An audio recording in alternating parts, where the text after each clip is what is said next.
ఉమ్మడి రాజధానిగా హైదరాబాదు ఈ నెల 2వ తేదీ ఆదివారంతో ముగిసింది.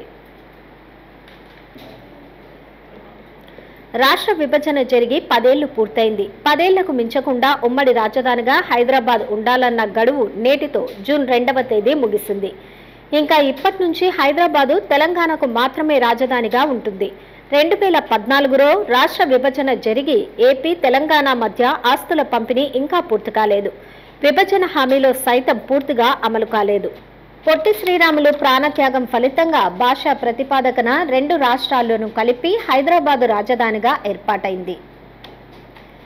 58 ఏళ్ల వరకు హైదరాబాద్తో రాజధాని బంధం కొనసాగింది. 2014లో ఆంధ్రప్రదేశ్ రాష్ట్రం ఏర్పడిన తర్వాత రాజధాని నిర్మాణం జరిగేంత వరకు 10 సంవత్సరాల వరకు హైదరాబాదు రాజధానిగా కొనసాగిస్తూ రాష్ట్ర విభజన జరిగింది.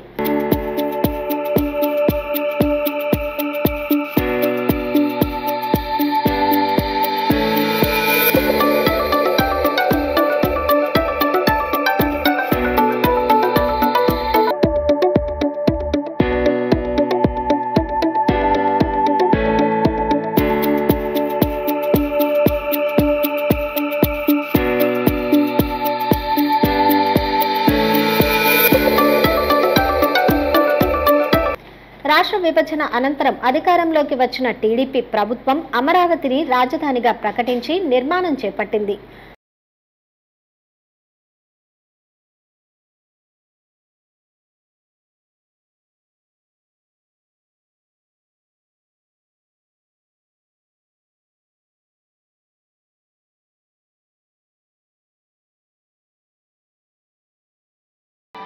అనంతరం 2019 ఎన్నికల్లో వైసీపీ ప్రభుత్వం అధికారంలోకి రావడంతో రాజధాని లేని రాష్ట్రంగా మిగిల్చింది.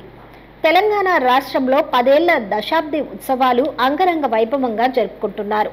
కానీ ఏపీలో మాత్రం రాజధాని లేని రాష్ట్రంగా మిగిలింది. హాయ్ అండి, సబ్స్క్రైబ్ టు నంద్యాల కమ్యూనికేషన్.